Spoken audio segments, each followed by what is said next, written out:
નમસ્કાર, સ્વાગત છે આપનું કેટીવી ન્યૂઝ ગુજરાતીમાં. કેટીવી વિશેષમાં હું છું આપની સાથે નિરાલી. વાત કરીશું સમાચારોની. જૂનાગઢથી મહત્વપૂર્ણ સમાચાર સામે આવ્યા છે. જૂનાગઢમાં મગફળીની ખરીદમાં ગોલમાલની ફરિયાદ નોંધાવવામાં આવી છે. માણાવદરના ધારાસભ્યએ આ પ્રકારના આક્ષેપ કર્યા હોવાની માહિતી સામે આવી. ધારાસભ્ય અરવિંદ લાડાણીએ આક્ષેપ કર્યા છે. ગુજકો મહેસૂલના અધિકારી સામે આક્ષેપ કરવામાં આવ્યા છે. ધારાસભ્યએ યોગ્ય તપાસની માંગણી કરી છે. માર્કેટ યાર્ડમાં ટેકાના ભાવે ખરીદી થાય છે, ત્યારે વિવિધ મંડળી દ્વારા ખરીદી કરવામાં આવી છે. દિલીપ સાંગાણીએ આક્ષેપોને નકાર્યા છે. ગુજકો મહેસૂલના ચેરમેન છે દિલીપ સાંગાણી. માણાવદરના ધારાસભ્ય દ્વારા આ પ્રકારના આક્ષેપ કરવામાં આવ્યા છે. મગફળીમાં ગોલમાલ થાય છે તેવી વાત કરવામાં આવે છે. અરવિંદ લાડાણીએ આક્ષેપ કર્યા છે. ગુજકો મહેસૂલના અધિકારી સામે આક્ષેપ કરવામાં આવ્યા છે. સમગ્ર મામલાને લઈને યોગ્ય તપાસની માંગણી કરવામાં આવી રહી છે. ગુજકો મહેસૂલના અધિકારી સામે આરોપ લગાવવામાં આવ્યા છે, આક્ષેપ લગાવવામાં આવ્યા છે. અરવિંદ લાડાણીએ આક્ષેપ કર્યા હોવાની માહિતી સામે આવી છે. ધારાસભ્યએ યોગ્ય તપાસની માંગણી કરી હોવાની પણ વિગતો સામે આવી છે. માર્કેટ યાર્ડમાં ટેકાના ભાવે ખરીદી થાય છે, ત્યારે વિવિધ મંડળી દ્વારા ખરીદી કરવામાં આવી છે. દિલીપ સંઘાણીએ આ આક્ષેપોને નકાર્યા હોવાની માહિતી સામે આવી છે. તો દિલીપ સાંગાણી ગુજકો મહેસૂલના ચેરમેન છે. જૂનાગઢથી આ માહિતી સામે આવી છે, જ્યાં મગફળીમાં ગોલમાલની વાત સામે આવે છે. મગફળીની ખરીદીમાં ગોલમાલની ફરિયાદ નોંધાવવામાં આવી છે. માણાવદરના ધારાસભ્યએ આક્ષેપ કર્યા છે. ધારાસભ્ય અરવિંદ લાડાણીએ આક્ષેપો કર્યા હોવાની માહિતી સામે આવી છે. ગુજકો મહેસૂલના અધિકારી સામે આક્ષેપ કરવામાં આવ્યા છે. સમગ્ર મામલાને લઈને ધારાસભ્યએ યોગ્ય તપાસની માંગણી કરી હોવાની પણ માહિતી સામે આવે છે. માર્કેટ યાર્ડમાં ટેકાના ભાવે ખરીદી થાય છે. આ તરફ વિવિધ મંડળી દ્વારા ખરીદી કરવામાં આવે છે. દિલીપ સાંગાણીએ જોકે આક્ષેપોને નકાર્યા હોવાની માહિતી સામે આવી છે. ગુજકો મહેસૂલના ચેરમેન છે દિલીપ સાંગાણી.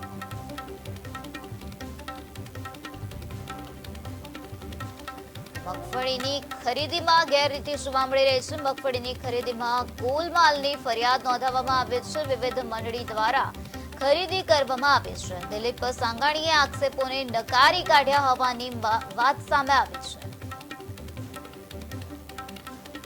ગુજકો મહેસૂલના અધિકારી સામે આ પ્રકારના આક્ષેપ કરવામાં આવ્યા છે. જોકે ધારાસભ્યએ યોગ્ય તપાસની માંગ કરી છે. યોગ્ય કાર્યવાહીની માંગણી કરવામાં આવી છે.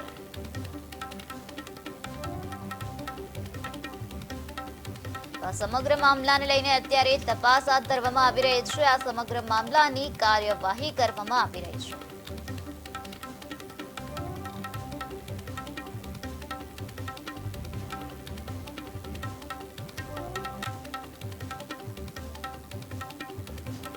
જૂનાગઢથી આ માહિતી સામે આવી છે, જ્યાં મગફળીની ખરીદીમાં ગેરરીતિ આચરવામાં આવે છે. ગોલમાલની ફરિયાદ નોંધાવવામાં આવે છે. મગફળીની ખરીદીમાં ગોલમાલ થયા હોવાના આક્ષેપ લગાવવામાં આવ્યા છે. માણાવદરના ધારાસભ્યએ આ પ્રકારના આક્ષેપ કર્યા હોવાની માહિતી સામે આવી છે. ધારાસભ્ય અરવિંદ લાડાણીએ આક્ષેપો કર્યા છે. ગુજકો મહેસૂલના અધિકારી સામે આ પ્રકારના આક્ષેપ કરવામાં આવ્યા છે, ત્યારે ધારાસભ્યએ યોગ્ય તપાસની માંગણી કરી છે.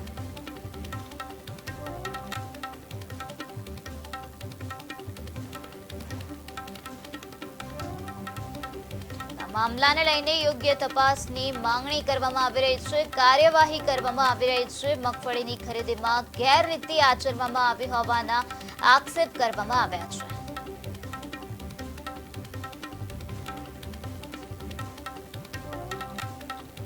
ગુજકો મહેસૂલના દિલીપ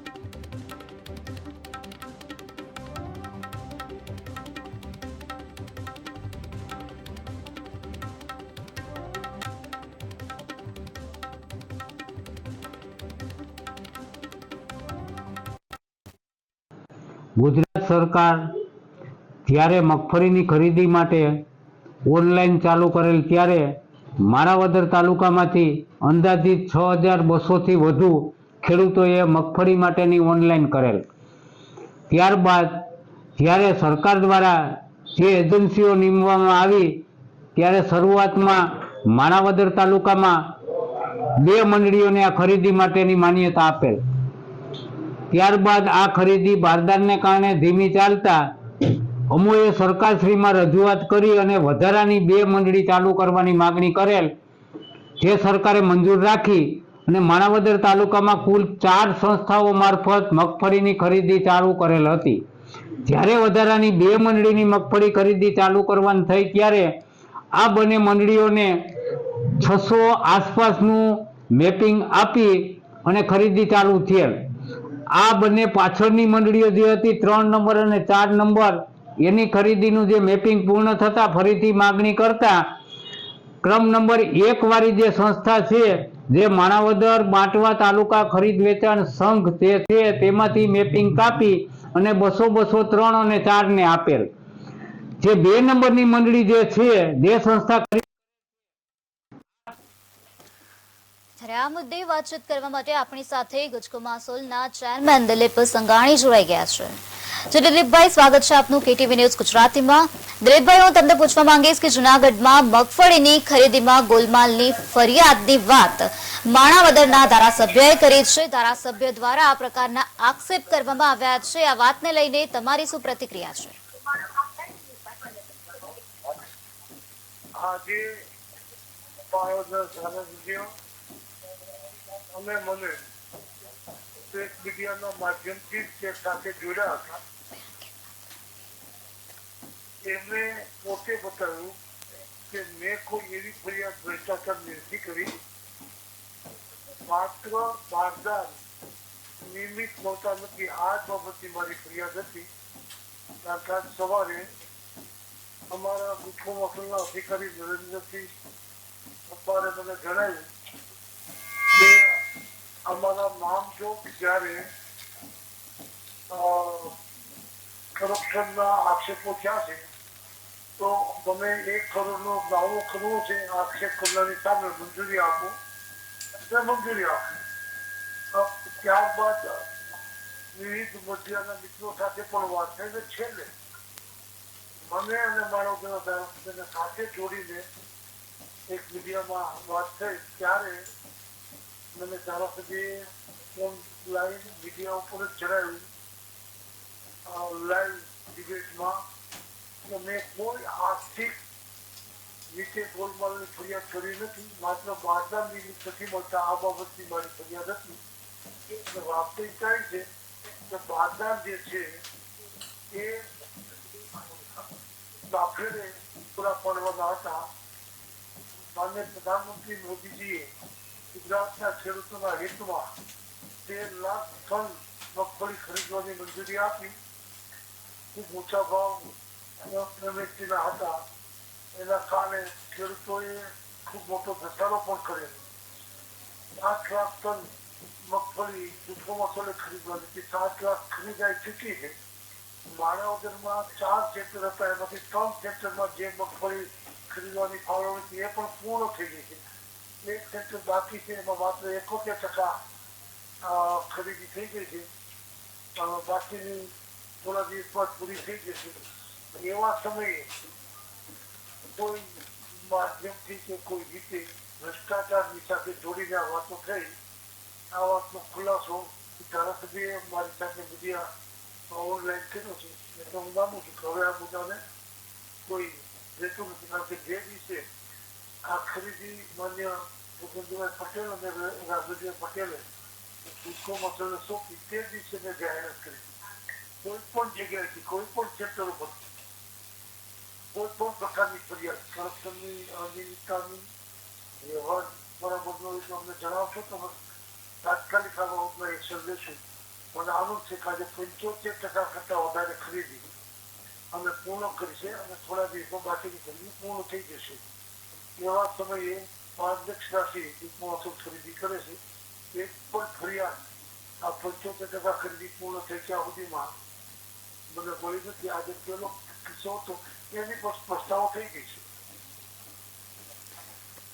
જી દિલીપભાઈ, તમારું કહેવું છે કે ધારાસભ્ય દ્વારા જે અરવિંદ લાડાણી દ્વારા જે આક્ષેપ કરવામાં આવ્યા છે તે દરેક આક્ષેપ પાયા વિહોણા છે. મારું કહેવાનો સવાલ જ નથી. પોતે જ કહી દીધું છે કે મેં કોઈ આર્થિક પૈસાની લેતી રીતની ફરિયાદ કરી નથી. બારદાન મળ્યા નથી એની ફરિયાદ કરી છે. એ તો હકીકત કે બારદાન જે પૂરા પાડવાના હતા એ નાકેડે પૂરા પાડવાના હતા અને બારદાન પૂરા નહોતા હોતા એટલે મેં નાકેડના ચેરમેન જેઠાભાઈ જોડે પણ ફોનમાં વાત કરેલી. એને પણ સરકારીપૂર્વક જલ્દી બારદાન આવે એવા પ્રયાસો કર્યા. જી બારદાન પર્ચેસમાં જે અધિકારી હતા નાફેડના એ સંપૂર્ણપણે જે રીતે પૂરા પાડવાની સમયસર ન પૂરા પાડી શક્યા તો નાફેડમાં એક અધિકારીને સસ્પેન્ડ પણ કર્યા. એટલે નિષ્ઠાપૂર્વક નાફેડે પણ પ્રયાસ કર્યા છે અને નાફેડ તરફથી અમને ગુસ્સો મસૂલને જે મળતા એ અમે પણ સમયસર ખેડૂતોને પૂરા પાડે. પણ જેટલા જોઈએ એટલા મોટા મળતા એ વાસ્તવિકતા છે. એટલે ફરિયાદ માત્ર માનવત નથી, તમારું ગુજરાતમાં ફરિયાદ હતી સમયસર બાજાર મળતા નથી એના કારણે ખરીદી મોડી થઈ. જી જી દિલીપભાઈ, સમગ્ર માહિતી આપવા બદલ આભાર.